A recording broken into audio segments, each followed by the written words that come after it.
স্বাদ আছে বাট স্বাদ নাই, এরই নাম মনে হয় মিডল ক্লাস জীবনযাপন।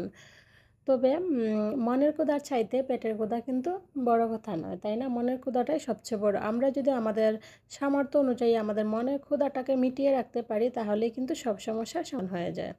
শুভ সকাল বন্ধুরা, মিস্টার অ্যান্ড মিসেস বর্মন থেকে আমি উত্তমা আছি আপনাদের সাথে নতুন আরেকটি লাইফস্টাইল ব্লগ নিয়ে। তো আজকে হচ্ছে 29শে জুন, রোজ শনিবার, আর এখন বাজে সকাল 8:30। তো এখন থেকে আপনাদের সবাইকে আমার সাথে নিয়ে নতুন আরেকটি ব্লগ শুরু করে দিলাম। তো আশা রাখতেছি শুরু থেকে শেষ পর্যন্ত আপনারা আমার সাথে থাকবেন, আমার পাশে থাকবেন। আর অবশ্যই ছোট্ট একটা লাইক না করে কেউ যাবেন না, আর একটা কমেন্টস করে আমার ভুল ত্রুটিগুলোকে শুধরিয়ে দিবেন, এবং সেই সাথে আমাকে আরও নতুন নতুন ভিডিও তৈরি করতে উৎসাহ উদ্দীপনা মানে প্রদান করবেন। তো যাই হোক বন্ধুরা, এই যে আমার মেয়ে বলছিল, মা আমাকে সোফা বানিয়ে দাও। এবং সোফা কী করে বানিয়ে দেবো? ওই যে বললাম না যে স্বাদ আছে ঠিকই, স্বাদ কিন্তু নাই। তো তারপর ভাবলাম যে একটু কি বলে নিজের বুদ্ধি খাটিয়ে কিভাবে কি করা যায়।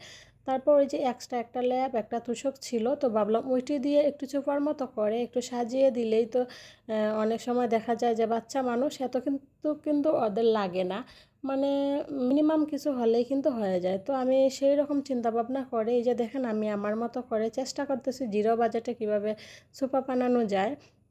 তো সেজন্য এই যে একবার ওইভাবে দিতেছি, একবার ওইভাবে দিতেছি, আর আমার দুই মেয়েও কিন্তু খুব সুন্দর এনজয় করতেছে, সাথে সাথে কাজ করতেছে। আর সবচেয়ে বড় কথা হচ্ছে তাদের ভালো লাগার একটা জিনিস হচ্ছে, অনেক সময় দেখে মোবাইলে সবার ঘরে সোফা টোফা থাকে কিন্তু আমার ঘরে তো নাই। তো তারপরে এই যে আমি ট্রায়াল দিতেছিলাম যে কিভাবে কি দিলে ভালো লাগে না লাগে, ওইভাবে মানে ট্রায়াল দিতে দিতে তারপর দেখি লাস্ট পর্যায়ে কি হয়, দেখতে থাকেন। আশা রাখছি আপনাদের কাছে ভালোই লাগবে। তো এই তো দেখেন এটা হচ্ছে জিরো বাজেটে সোফা বানানোর ফাইনাল লুক। তোমাদের কাছে কেমন লাগলো প্লিজ একটু কমেন্টস করে জানাবেন, জানতে পারলে আমার খুব খুব খুব ভালো লাগবে। তো এই তো জিরো বাজেটে সোফা বানিয়ে নিলাম, নিজের খুব শখের একটা জিনিস বানিয়ে নিলাম। হয়তো পেটের ক্ষুধাটা মিটাইতে পারছি না, বাট মনের ক্ষুধা কিন্তু ঠিকই মিটাইতে পারছি, তাই না? আর আমার মেয়ে মানে দুই মেয়ে তো খুবই খুবই খুবই খুশি হয়েছে। আর কিন্তু আসলে ভালোই লাগতেছে, কর্নারটা এতদিন ফাঁকা ফাঁকা লাগছিল, আজকে কিন্তু বেশ ভালোই লাগতেছে। তো তারপর এই যে যেহেতু সবাই মিলে একটু কাজ কাম করলাম, তো সেজন্য একটু কোল্ড ড্রিঙ্কস খেয়ে নিব। খেয়ে নিয়ে তারপর দুপুরে রান্নাবান্না শুরু করে দিব। তো এদিকে যে আমি ছোটো মাছ বের করে রাখছিলাম টমেটো দিয়ে রান্না করব। আর টমেটো দিয়ে এই ধরনের ছোটো মাছ কিন্তু বেশ ভালো লাগে, আমরা তো সবাই খুব ভালোই পাই, ছোটো মাছও ভালো লাগে, বিশেষ করে টমেটো সবজিটা তো খুবই ভালো লাগে। তো সেই জন্য এই যে আমি এখানে মাছের মধ্যে লবণ হলুদ মরিচ ধনিয়ার গুঁড়া সব কিছু একটু মাখিয়ে নিলাম, তারপরে একসাথে বসিয়ে দেব। আর তার সাথে যে এদিকে কি বলে কচু বসিয়ে দিলাম, কচুর ভর্তা করে নিব।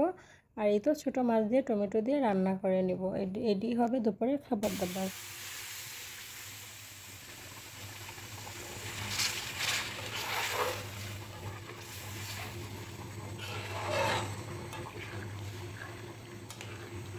তো আর বেশি পানি দিব না, এরকম মাখামাখাই রান্না করব।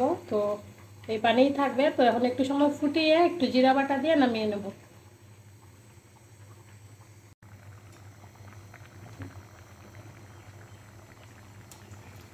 তারপর দুপুরে খাওয়া দাওয়া কমপ্লিট করে বিকালের সময় একটু রেস্ট নিয়ে তো দেখতে দেখতে সন্ধ্যা হয়ে গেল। ভাবলাম কাঁচামরিচগুলোর আসলে বুটা ফালানো হয়েছিল না, কাঁচামরিচগুলোর বুটা ফালিয়ে নিই, তারপর অন্যান্য আরও কাজ আছে সেই কাজগুলো করে নিই। আসলে বন্ধুরা একা হাতে মানে সংসার করতে গেলে আর তার মধ্যে যদি থাকে বেবি তাহলে তো কাম সারছে। আপনি যদি বুদ্ধি করে কাজ করতে না পারেন তাহলে দেখবেন যে প্রতি পদে পদে আপনাকে হোঁচট খাইতে হচ্ছে। তো আমারও আসলে জীবনে অনেক হোঁচট খাওয়া হয়েছে, তবে খুব কমই খাইছি অন্যজনের তুলনায়, যেহেতু আমার একজন সবচেয়ে কাছের মানুষ আমার কাছে থাকতো, ইদানিং আমার কাছে নাই, সেজন্য আমাকে আরেকটু মানে ভোগান্তির শিকার হইতে হইতেছে। তবে মানে যে আমার কাছে থাকতো তার কাছ থেকে কিন্তু আমি খুব ভালোভাবেই আসলে কাজ করার টেকনিকগুলো শিখে নিছি, যার কারণে এত সমস্যা হইতেছে না। তবে আসলে বুদ্ধি করে কাজ করি বিদায় সংসারে মানে ছোট বাচ্চা প্লাস সংসারে এসে মানে সব কিছু সুন্দরভাবে ম্যানেজ করতে পারতেছি। তো যাই হোক এই তো মরিচের বোটাগুলো ফালিয়ে এবার মরিচগুলো বক্সে ঢুকে তারপর ফ্রিজে রেখে দিলাম। আর বক্সে ঢুকে রাখলে না খুব সুন্দর থাকে, অনেক দিন ভালো থাকে।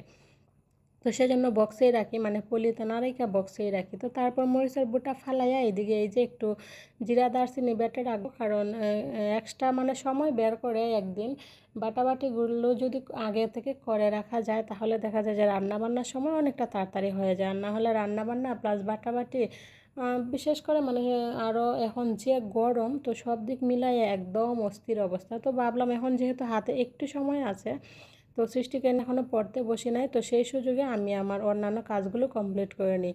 তো এই তো দেখেন এদিকে আমি জিরা দারচিনি একটু বেশি করে বাইটা ফ্রিজে রেখে দিব, ডিপ ফ্রিজে, যাতে আমি আর 3-4 দিন আমি ওইভাবেই চলতে পারি। 3-4 দিন যাতে আমাকে আর মানে বাটাবাটি না করতে হয় আর কি। তো তারপরে এই যে দেখেন সন্ধ্যার লগে লগে আমার সব কাজকর্ম কমপ্লিট করে আবার সবার জন্য একটু ঝালমুড়ি মাখিয়ে নিব। তো এই তো চানাচুর, তারপর পেঁয়াজ মরিচ সব কিছু দিয়ে দিলাম, তেল লবণ এবার মাখিয়ে নিব, মাখিয়ে সবাই মিলে হালকা পাতলা নাস্তা করে নিব। তো থাকবে হচ্ছে এই যে ঝালমুড়ি আর তার সাথে হচ্ছে লাল চা, এগুলোই হবে আজকে সন্ধ্যার হালকা পাতলা নাস্তা। তো এই তো দেখেন খুব সুন্দর করে মাখিয়ে নিলাম আর সবাই মিলে খেয়ে নিব। আর ঝালমুড়িগুলো খাইতে কিন্তু খুবই ভালোই লাগে, তাই না? ঝাল ঝাল লাগে, আমাদের কাছে তো খুব ভালোই লাগে। তারপর এই যে দেখেন সন্ধ্যা নাস্তা কমপ্লিট হয়ে গেছে অলরেডি, ওর পড়ালেখাও কমপ্লিট। তো এখন একটু রেডি হয়ে গেছে, যাবে হচ্ছে বাজারে। তো ওর আসলে জুতাগুলো সবগুলো জুতা ছোটো হয়ে গেছে, তো সেই জন্য কিছু জুতা আনবে। তো এই যে দেখেন তার মধ্যে কিন্তু আমার হাজব্যান্ড আর আমার মেয়ে বাজার থেকে চলে এসেছে। তো ওই যে রেগুলার যে ইউজ করবে সেগুলোর আর কি একজোড় জুতা আনলো, মানে রেগুলার ইউজ করার জন্য এগুলো আনলো। আর এই যে এগুলো আনছে হচ্ছে স্কুলের জন্য জামকেস আর কি। তো আগের যে জামকেসগুলো ছিল সেগুলো ছোটো হয়ে গেছে, পায়ে দিতে পারে না। তো সেই জন্য ওই যে 2 জোড় জুতা নিয়ে আসলো। জুতাটা কিন্তু বেশ ভালোই লাগতেছে, তাই না?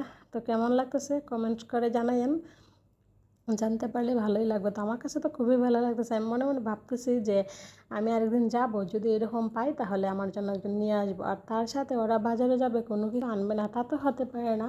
এই যে দেখেন কত সুন্দর জাম নিয়ে আসছে, তার সাথে লিচু, তার সাথে আছে হচ্ছে এই যে দেখেন সবচেয়ে আমার কাছে খুব ভালো লাগছে কিউট কিউট 2টা আনারস, মানে খুব ছোটো ছোটো, তো দেখতে কিন্তু খুবই ভালো লাগতেছে, তাই না?